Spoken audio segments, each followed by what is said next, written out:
हरे कृष्णा।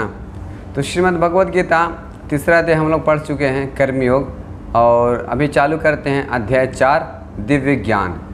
तो इस अध्याय में बताया गया है कि भगवद गीता के इतिहास पता चलता है और आध्यात्मिक गुरु के पास जाने का उपदेश दिया जाता है और आत्मा और ईश्वर का ज्ञान संबंधित शुद्ध ज्ञान दिया जाता है और इस संसार में भौतिक जगत में बारंबार अवतरण के बारे में बताया जाता है और भगवद गीता के इतिहास भी बताया जाता है। तो संक्षिप्त में बताया हूँ और एक एक श्लोक करके हम आगे पढ़ते जाएंगे।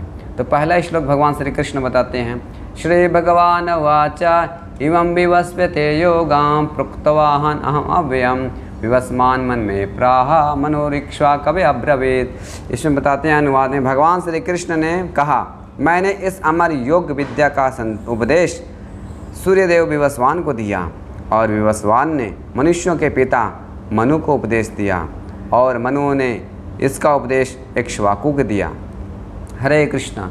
तो भगवद गीता कैसे सीखनी चाहिए भगवान श्री कृष्ण यहाँ बता रहे हैं कि जब भगवान श्री कृष्ण की पहले सूर्यदेव विवस्वान को दिया गया था, विवस्वान फिर किसको दिए? मनु को। मनु किसको दिए? इक्ष्वाकु को। तो मोटा मोटी अनुमान इसमें भगवद गीता तात्पर्य प्रभुपाद जी बताते हैं कि करोड़ों वर्ष पहले जो विवस्वान को दिया गया था और फिर वो ज्ञान आते रहा, तो फिर मनु इक्ष्वाकु को दिए और 20 लाख लगभग 20 लाख वर्ष पहले भारत में भगवद गीता का उपस्थित था उपदेश। तो इसके बाद में फिर आज से 5000 साल पहले अर्जुन को ये ज्ञान दिया जा रहा है। तो भगवद गीता का इतिहास को पता चलता है कि भगवद गीता कैसे सीखनी चाहिए और कब भगवद गीता को बताया गया था। और दूसरी बात है कि ये राजा विवस्वान, सूर्यलोक का राजा का नाम है विवस्वान। तो राजा के खास करके बताया जाता है ताकि लोग प्रजा को भी बता सकें कि संसार में भौतिक जगत में हम किस प्रकार से रह सके और इस भौतिक संसार छोड़कर भगवान के धाम जा सकें। ये तीनों ही राजा थे, विवस्वान भी राजा थे और मनु भी राजा थे और इक्ष्वाकु भी।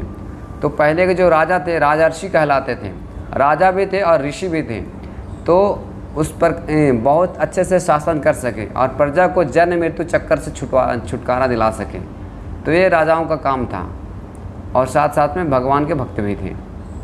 तो इस प्रकार से आधुनिक युग जो कलयुग चल रहा है, तो भगवद गीता का बहुत आवश्यक है भगवद गीता का प्रचार करना, ताकि लोग भगवद गीता का ज्ञान मिल सके। और ख़ास करके जो कलयुग में राजाओं, जो पॉलिटिशियन हैं, जो नेता हैं, उनको खास करके भगवद गीता का उपदेश देना चाहिए ताकि लोग इस संसार से छूट सके और भगवान के धाम जा सकें और कृष्ण भावनामृत हो सके। तो इस प्रकार से भगवद गीता के इतिहास भी बताया जाता है और भगवद गीता का सीखने का विधि बताया जाता है।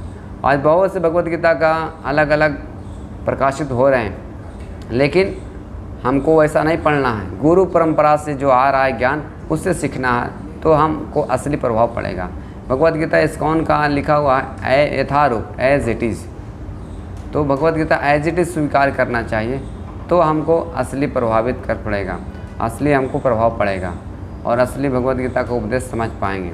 जैसे में इस्कॉन में कोई भी पुस्तक भगवद गीता पढ़ते हैं, चाहे कोई भी पुस्तक, अलग अलग शास्त्र हैं जो प्रकाशित हो चुके हैं, तो पढ़ते हैं तो उसको असली प्रभाव पड़ता है और भगवान के भक्त बन जाते हैं। तो ये दिव्य रहस्य है।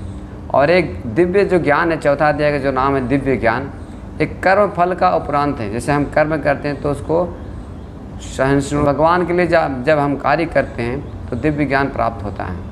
तो तीसरा अध्याय हम लोग कर्मयोग पढ़े थे और भगवान बिना पूछे अर्जुन का सवाल अभी यहाँ पे शुरू कर रहे हैं, दिव्य ज्ञान।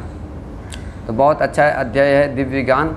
इससे हम धीरे धीरे आगे का एक एक श्लोक हम समझते जाएंगे और पढ़ते जाएंगे। ठीक है। हरे कृष्णा कृष्ण कृष्ण हरे हरे, हरे राम राम राम हरे हरे।